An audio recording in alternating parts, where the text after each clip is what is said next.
യാത്ര ചെയ്യുന്നവരുടെ ഒരു പ്രിയപ്പെട്ട സീസണാണ് മൺസൂൺ. കാടുകളും മലകളെല്ലാം പച്ചപ്പും കോടയും കൊണ്ട് നിറയുന്ന ഒരു കാലം.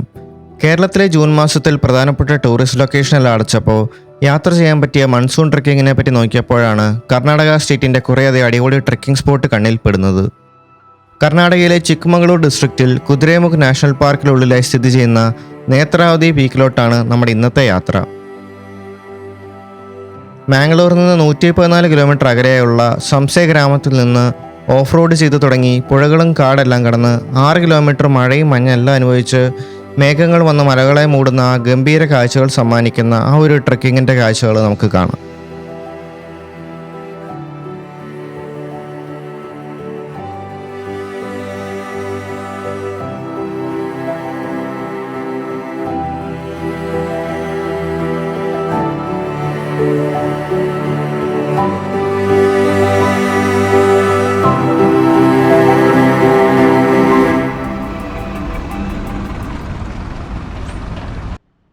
യാത്രയുടെ ഒന്നാമത്തെ ദിവസമായിട്ടുള്ള ഒരു സൺഡേ ആണിന്ന്. ഇന്ന് വൈകുന്നേരത്തിനുള്ളിൽ സംസെ ഗ്രാമത്തിലെത്തണം. അവിടുന്ന് നെക്സ്റ്റ് ഡേ രാവിലെയാണ് നമ്മുടെ നേത്രാവതി ട്രെക്കിംഗ് സ്റ്റാർട്ട് ചെയ്യുന്നത്. മാംഗ്ലൂരിൽ നിന്ന് ഏകദേശം ഒരു 114 കിലോമീറ്റർ, ഏകദേശം ഒരു 3.5 മണിക്കൂർ ബസ് യാത്രയുണ്ട് സംസയിലോട്ട്. മറ്റ് പാക്കേജുകൾ എടുക്കുന്നവർക്ക് പിക്ക് ആൻഡ് ഡ്രോപ്പ് ഓപ്ഷനൊക്കെ ഉണ്ട്. പക്ഷേ നമ്മൾ കുറച്ചും കൂടെ ലോ ബഡ്ജറ്റ് ആയിട്ട് ട്രാവൽ ചെയ്യുന്നതുകൊണ്ട് ബസ് ഓപ്ഷനാണ് സെലക്ട് ചെയ്യുന്നത്. അപ്പോൾ കളസ എക്സ്പ്രസ് എന്ന് പറഞ്ഞ ഒരു ബസ്സിന് വേണ്ടി നിങ്ങൾ സെർച്ച് ചെയ്താൽ മതി. കളസ എക്സ്പ്രസ്സിൽ കയറിയിട്ട് നമ്മൾ സംസെ ഗ്രാമത്തിൽ ഇറങ്ങണം. ഏകദേശം ഒരു 3.5 to 4 മണിക്കൂർ ആണ് നമ്മുടെ ഈ ഒരു യാത്ര വരുന്നത് സംസെ ഗ്രാമം വരെ. മാംഗ്ലൂരിൽ നിന്ന് എല്ലാ ദിവസവും ഉച്ചയ്ക്ക് ഒരു 2:30 വരെയൊക്കെ കളസ എക്സ്പ്രസ് ബസ്സുകൾ അവൈലബിൾ ആണ്. അതുകൊണ്ട് മാംഗ്ലൂർ നിങ്ങൾ രാവിലെ എത്തിയൊന്ന് ഫ്രഷപ്പ് ആയതിനു ശേഷം നിങ്ങൾക്ക് ഈ ഒരു യാത്ര ചെയ്യാവുന്നതാണ്.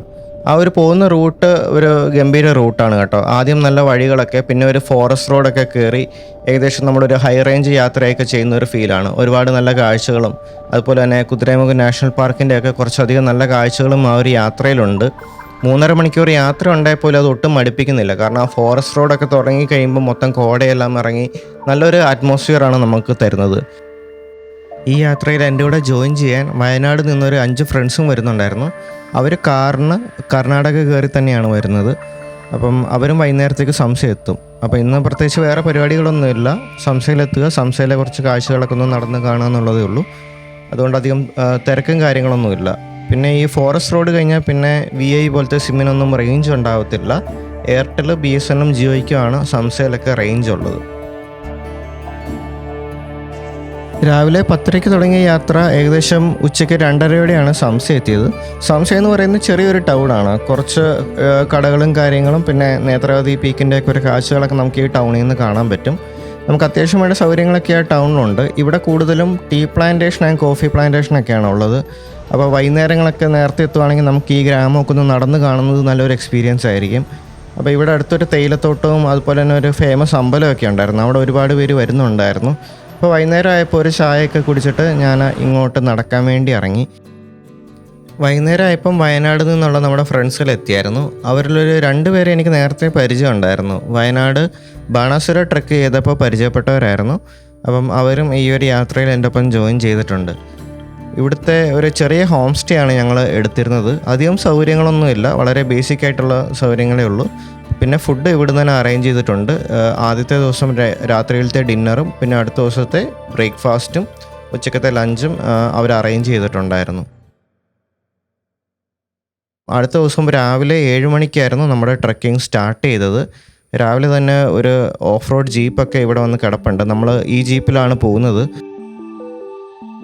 ഞങ്ങൾ ഇവിടുന്ന് സംസ ഗ്രാമത്തിൽ നിന്ന് ഞങ്ങൾ വയനാട് നിന്ന് വന്ന് എല്ലാവരും ചേർത്ത് ഞങ്ങൾ 6 പേരുണ്ട്. പിന്നെ അപ്പുറത്തൊരു ഹോം സ്റ്റേയിൽ ഒരു 5 പേരും കൂടി ഉണ്ട്. അങ്ങനെ മൊത്തം 11 പേരാണ് ഈ ജീപ്പിൽ നമ്മൾ പോകാൻ പോകുന്നത്. ഏകദേശം ഒരു 5 കിലോമീറ്റർ ഓഫ് റോഡുണ്ട്.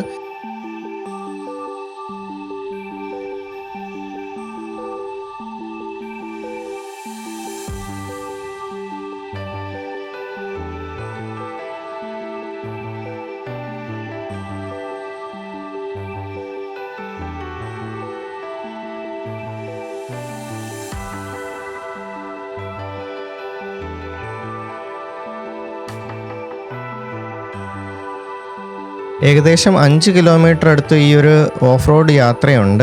സംസയ ഗ്രാമത്തിൽ നിന്ന് നേത്രാവതി ട്രെക്കിംഗ് സ്റ്റാർട്ട് ചെയ്യുന്ന ഫോറസ്റ്റ് ഓഫീസ് വരെയാണ് ഈ ഒരു ഓഫ് റോഡ് യാത്രയുള്ളത്. ബൊലേറോ ജീപ്പുകൾ അതുപോലെ തന്നെ മറ്റ് മഹീന്ദ്രയുടെ വണ്ടികളുമാണ് ഈ ഒരു ഓഫ് റോഡ് ചെയ്തുകൊണ്ടിരിക്കുന്നത്. കുറേയധികം വണ്ടികൾ ആൾക്കാരെ ഇറക്കിയിട്ട് തിരിച്ചു വരുന്നതൊക്കെ കാണാമായിരുന്നു. അപ്പം ഈ ഒരു ഓഫ് റോഡ് തന്നെ ഒരു അടിപൊളി എക്സ്പീരിയൻസ് ആയിരുന്നു. കാരണം മഴയും കൂടെ പെയ്ത് കിടക്കുന്നതുകൊണ്ട് നമുക്കൊരു അടിപൊളി ഒരു ഓഫ് റോഡ് എക്സ്പീരിയൻസ് നമുക്ക് കിട്ടും.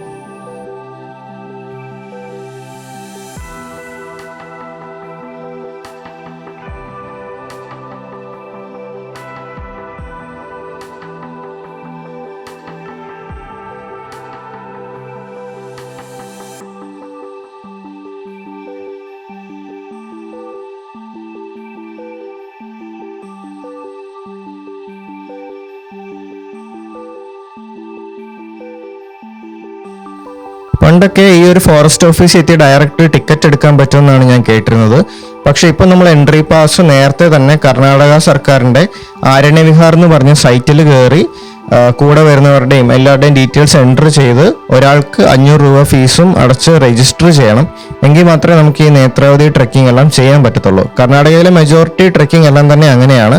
എല്ലാം തന്നെ അവരുടെ സൈറ്റ് വഴിയാണ് ചെയ്യുന്നത്. അതുകൊണ്ട് തന്നെ ഏതൊക്കെ ട്രക്ക് എപ്പോഴൊക്കെ ഓപ്പൺ ആണ് ക്ലോസ്ഡ് ആണെന്നുള്ള കറക്റ്റ് ഇൻഫോയും കാര്യങ്ങളെല്ലാം തന്നെ ആ ഒരു വെബ്സൈറ്റിലുണ്ടാവും. വെബ്സൈറ്റിൻ്റെ ഡീറ്റെയിൽസ് ഞാൻ ഡിസ്ക്രിപ്ഷനിൽ കൊടുത്തേക്കാം.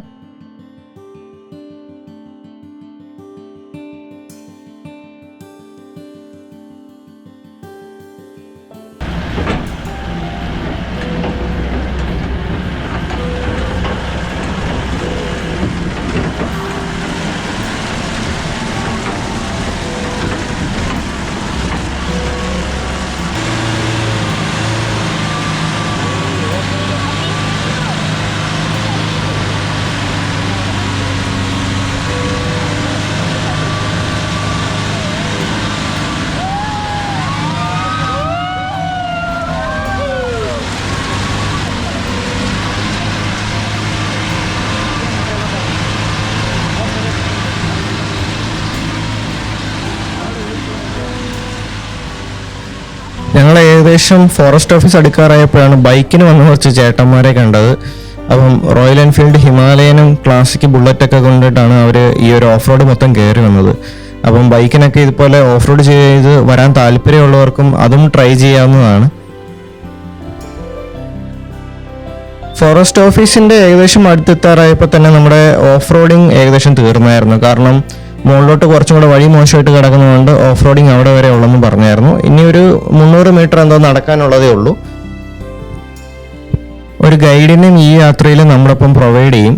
ഏകദേശം 10 പേർക്ക് ഒരു ഗൈഡ് എന്നുള്ള രീതിക്കാണ് ഇവർ ചാർജ് ചെയ്യുന്നത്. നമുക്ക് ഓഫ് റോഡൊക്കെ അറേഞ്ച് ചെയ്തെന്ന് അവർ തന്നെ നമുക്കൊരു ഗൈഡിനെയും അറേഞ്ച് ചെയ്ത് തന്നിട്ടുണ്ടായിരുന്നു. ഈ ഒരു ഫോറസ്റ്റ് ഓഫീസിൽ നമ്മുടെ എൻട്രി ടിക്കറ്റ് അതുപോലെ തന്നെ ബാഗുകളൊക്കെ ചെക്ക് ചെയ്യും. നമ്മൾ പ്ലാസ്റ്റിക് ഒന്നും കളയാതെ തന്നെ തിരിച്ച് കൊണ്ടുവരേണ്ടതായിട്ടുണ്ട്. പ്ലാസ്റ്റിക് ബോട്ടിൽസ് ഒക്കെ മുകളിലോട്ട് കൊണ്ടുപോകാൻ സമ്മതിക്കുന്നതാണ്.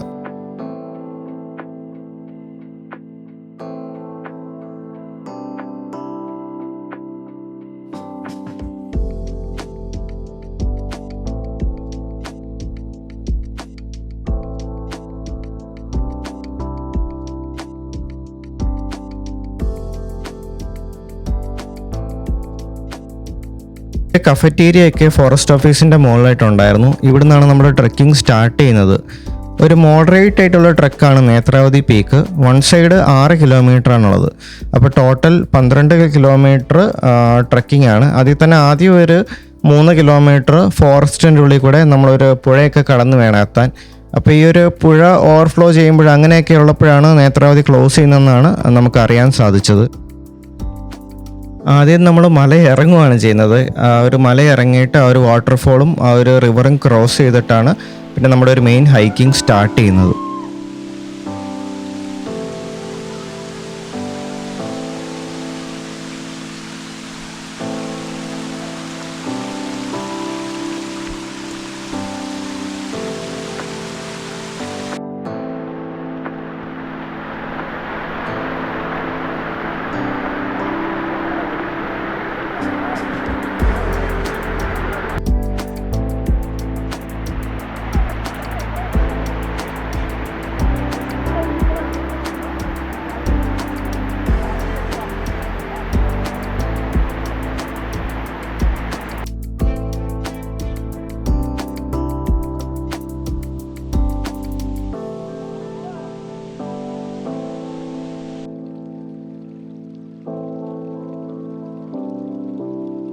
ആദ്യത്തെ ആ ഒരു വാട്ടർഫോളും പിന്നെ നമ്മളിപ്പം അത് കഴിഞ്ഞ് എത്തി നിൽക്കുന്ന ഈ ഒരു വാലിയൊക്കെ കാണുമ്പോൾ തന്നെ നമ്മുടെ മനസ്സ് ഏകദേശം നിറയും കേട്ടോ. ഇനിയാണ് നമ്മുടെ മെയിൻ ട്രക്കിംഗ് തുടങ്ങിയിട്ട് പോലുമില്ല. സ്റ്റാർട്ടിങ് തന്നെ നമുക്ക് ഇത്രയും ഗംഭീര കാഴ്ചകൾ കിട്ടുന്നതുകൊണ്ട് തന്നെ നമുക്ക് ഓരോ മൊമെൻറ്റും ഭയങ്കര അധികം എൻജോയ് ചെയ്ത് പോകാൻ പറ്റിയ ഒരു ട്രക്ക് കൂടെയാണ് നേത്രാവതി ട്രക്കിംഗ്. കുതിരൈമുഖ് പീക്ക് ട്രക്കിങ്ങും ഏകദേശം സിമിലർ ആണ്. പക്ഷെ അത് വൺ സൈഡ് 14 കിലോമീറ്റർ ആണ്. കുറച്ചും കൂടെ ഒരു ഹാർഡ് ട്രക്കാണ്. അതിൻ്റെ ഒരു ട്രയൽസും കാര്യങ്ങളൊക്കെ കുറച്ചും കൂടെ ഡിഫിക്കൽട്ടാണ്.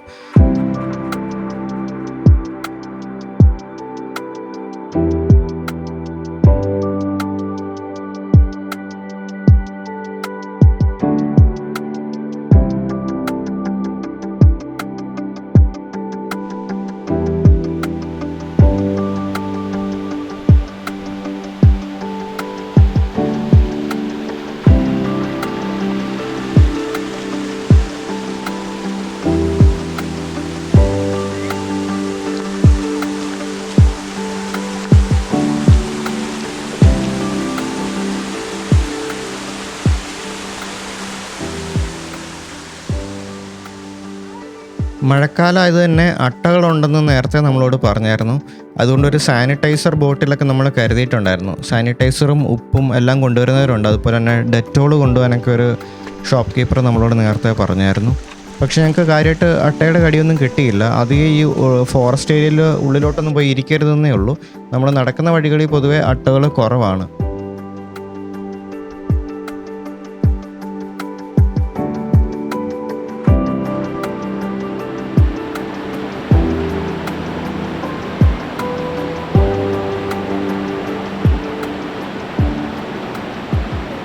ഈ ഒരു റിവർ ക്രോസിങ്ങിൻ്റെ അവിടെ നമ്മൾ കുറച്ചൊന്ന് സൂക്ഷിക്കേണ്ടതായിട്ടുണ്ട്. സ്ലിപ്പറി ആയിട്ടുള്ള റോക്സ് ഉണ്ട്. പക്ഷെ അവിടെ നടുക്കൂടെ കയറ് കെട്ടിയിട്ടുണ്ട്. നമ്മളതിൽ പിടിച്ച് ഗൈഡ് പറയുന്ന പോലെ പോവുകയാണെങ്കിൽ അത്യാവശ്യം സേഫാണ്. ഇതൊരു അടിപൊളി ഒരു സ്പോട്ടായിരുന്നു കേട്ടോ. ഇവിടെ ഞങ്ങളൊരു 10-15 മിനിറ്റോളം സ്പെൻഡ് ചെയ്തു. നമുക്ക് ഫോട്ടോ എടുക്കാനും അത്യാവശ്യം റിലാക്സ്ഡ് ആയിട്ട് ഇരിക്കാനൊക്കെ പറ്റിയൊരു സ്പോട്ടാണ്. ഇവിടെ നിന്നാണ് പിന്നെ നമ്മുടെ ഒരു മെയിൻ ഒരു മെഡോസും ബാക്കി മലകളും കാര്യങ്ങളൊക്കെ തുടങ്ങുന്നത്.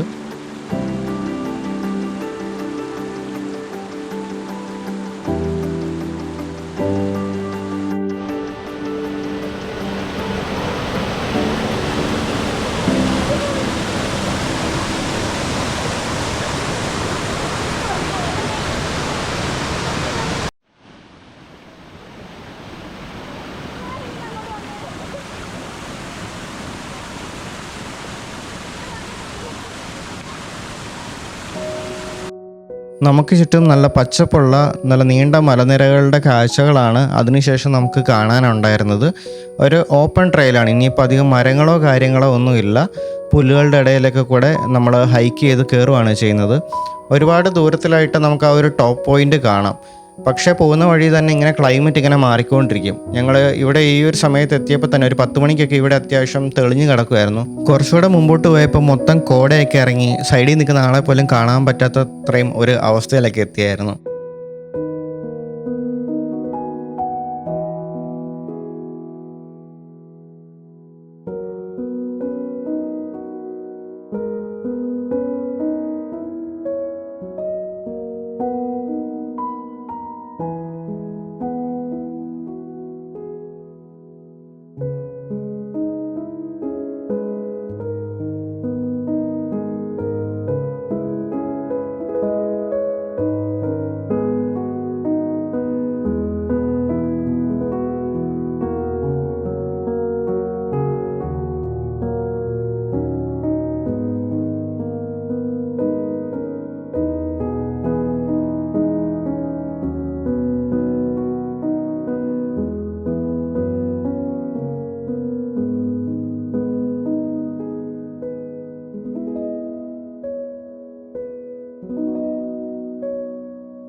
കേരളത്തിലെ ട്രെക്കിംഗ് സ്പോട്ടുകൾ വെച്ച് നോക്കുമ്പം ഇവിടെ ആനിമൽ സൈറ്റിങ്സ് ഭയങ്കര കുറവാണ്.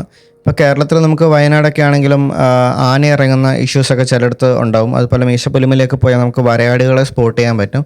പക്ഷേ ഇവിടെ അങ്ങനെ ആനിമൽ സൈറ്റിങ്സ് തീരെ തന്നെ ഇല്ല. പിന്നെ ഒത്തിരി എൻഡേഞ്ചേർഡ് ആയിട്ടുള്ള സ്പീസീസ് ഇവിടെ ഉണ്ടെന്നാണ് പറയപ്പെടുന്നത്, എസ്പെഷ്യലി ബേർഡ്സും സ്ക്യൂറൽസൊക്കെ.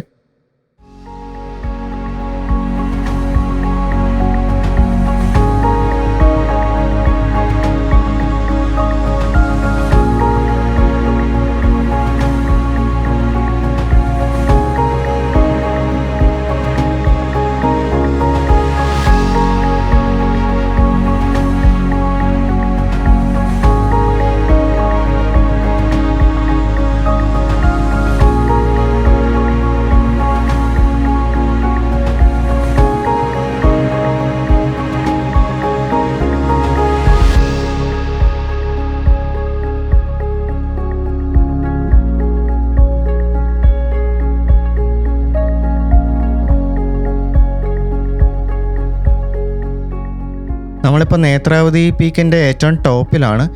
ഏകദേശം 4986 ഫീറ്റാണ് ഇപ്പോൾ ഉള്ളൊരു ഓൾട്ടിറ്റ്യൂഡ് എന്ന് പറയുന്നത്. ഇവിടെ നിന്ന് നമുക്കൊരു 360 വ്യൂ കിട്ടും. ഈ ഒരു മൊത്തം മലനിരകളുടെ നമുക്ക് ഈവൻ കുതിരമുഖ് പീക്കിൻ്റെ പോലും കാഴ്ചകൾ ഇവിടുന്ന് കാണാൻ പറ്റും. അതുപോലെ കോടയൊക്കെ ഇല്ലെങ്കിൽ ഡിസ്റ്റൻ്റ് ആയിട്ടുള്ള വാട്ടർഫോൾസും അങ്ങനെ ഒരു നിയർ ബൈ ഏരിയ എല്ലാം തന്നെ കാണാൻ പറ്റും. അപ്പോൾ ഇവിടെ ഇങ്ങനെ കോട ഇങ്ങനെ മാറി മറിഞ്ഞ് പൊക്കോണ്ടിരിക്കുക എപ്പോഴും. അപ്പോൾ ഈ ഒരു കാഴ്ചകൾ കണ്ട് ഇവിടെ മണിക്കൂറുകളോളം നമുക്ക് മടുക്കാതെ ഇരിക്കാൻ പറ്റും. ഏകദേശം 11 മണിയൊക്കെ ആയപ്പോൾ തന്നെ നമ്മൾ ആ ഒരു ടോപ്പ് പോയിന്റിലെത്തി.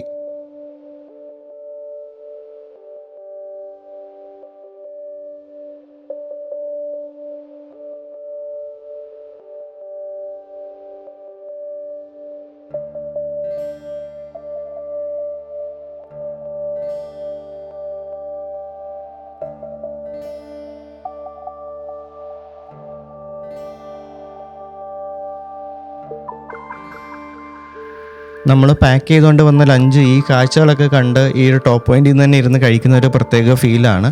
ഞാൻ എന്തായാലും ലഞ്ചപ്പോൾ കഴിച്ചിട്ടില്ലായിരുന്നു, തിരിച്ചിറങ്ങിയിട്ട് കഴിക്കാമെന്നും പറഞ്ഞിരിക്കുമായിരുന്നു.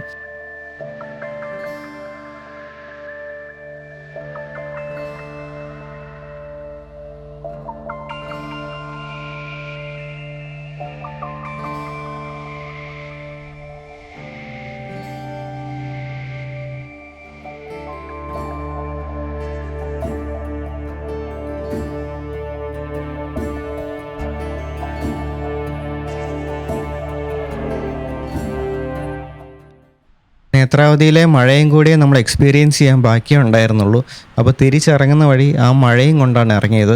എന്തോ റെയിൻകോട്ട് ഇടാൻ തോന്നിയില്ല, മൊത്തം നനഞ്ഞ് തന്നെ ഇറങ്ങി. പക്ഷെ അതൊരു അടിപൊളി ഫീലായിരുന്നു കേട്ടോ. കുറച്ച് കഴിഞ്ഞപ്പോൾ തണുത്ത് വിറയ്ക്കാനൊക്കെ തുടങ്ങിയായിരുന്നു. അപ്പോൾ തിരിച്ച് ഞാൻ ഒറ്റയ്ക്കാണ് ഇറങ്ങിയത്. കാരണം എനിക്ക് ലാസ്റ്റ് ബസ് സംശയം നിന്ന് മാംഗ്ലൂർക്കുള്ളത് 3:30-ക്കാണ്. നേരത്തെ എത്തേണ്ടത് കൊണ്ട് തന്നെ ഞാൻ ഗൈഡും നമ്മുടെ ഒപ്പം ഉണ്ടായിരുന്നവരും വരുന്നതിന് മുമ്പ് തന്നെ തിരിച്ചിറങ്ങിയായിരുന്നു. അങ്ങനെ ലാസ്റ്റ് ബസ് എടുത്ത് തിരികെ ഞാൻ മാംഗ്ലൂർ എത്തി ട്രെയിനിന് കേരളത്തിലോട്ട് റിട്ടേൺ വന്നു. ഒരു 2 ദിവസം കൊണ്ട് കർണാടക എനിക്ക് സമ്മാനിച്ചത് ഏറ്റവും മെമ്മറബിൾ ആയിട്ടുള്ള കുറച്ച് എക്സ്പീരിയൻസ് ആണ്. അപ്പോൾ ഇങ്ങോട്ട് തന്നെ തിരിച്ചു വരാൻ വേണ്ടി ഞാൻ പ്ലാൻ ചെയ്യുന്നുണ്ട്. ഇനി കുതിരമുഖ് പീക്കും അതുപോലെ തന്നെ ഇവിടെ ബന്ദാജെ വാട്ടർഫോൾസ് ട്രക്ക്, അങ്ങനെ കുറേ അധികം അടിപൊളി ട്രക്കുകൾ നമ്മൾ കർണാടകയിലുണ്ട്. അപ്പം അതൊക്കെ നമ്മൾ ഈ ഒരു മഴക്കാലത്ത് എക്സ്പ്ലോർ ചെയ്യാൻ ശ്രമിക്കുക. അതൊരു ഗംഭീര എക്സ്പീരിയൻസ് ആയിരിക്കും. എസ്പെഷ്യലി നിങ്ങൾ ഫ്രണ്ട്സായിട്ട് വരുവാണെങ്കിൽ അത് കുറച്ചും കൂടെ ബെറ്റർ ആയിരിക്കും. ഞാൻ നേരത്തെ ഇറങ്ങിയതുകൊണ്ട് തന്നെ എൻ്റെ കൂടെ വന്ന ടീംസിനോട് ഒരു ബൈ പറയാൻ പോലും പറ്റിയില്ല. എനിവേ അവരും കൂടെ ഉണ്ടായിരുന്നതുകൊണ്ടാണ് ഈ യാത്ര കൂടുതൽ അടിപൊളിയായിരുന്നത്. തിരിച്ച് മാംഗ്ലൂർ എത്തി അവിടുത്തെ സീ ഫുഡും ട്രൈ ചെയ്തിട്ടാണ് ഞാൻ പോയത്. അപ്പോൾ നമ്മൾ ബസ്സിനും ട്രെയിനിനൊക്കെ വരുവാണെങ്കിൽ നമുക്ക് മാക്സിമം ലോ ബഡ്ജറ്റായിട്ട് ഈ ഒരു യാത്ര നമുക്ക് അറേഞ്ച് ചെയ്യാൻ പറ്റും. എനിക്ക് ഏകദേശം ഒരു 3000 to 3500 റുപ്പീസ് റേഞ്ചിലാണ് മൊത്തം എക്സ്പെൻസ് വന്നത് 2 ദിവസത്തെ. അപ്പം നിങ്ങളും ഈ ഒരു ട്രക്ക് ട്രൈ ചെയ്യുക. മറ്റൊരു മൺസൂൺ ട്രക്കിങ്ങിൻ്റെ വീഡിയോ ആയിട്ട് നമുക്ക് വീണ്ടും കാണാം. Thank you for watching.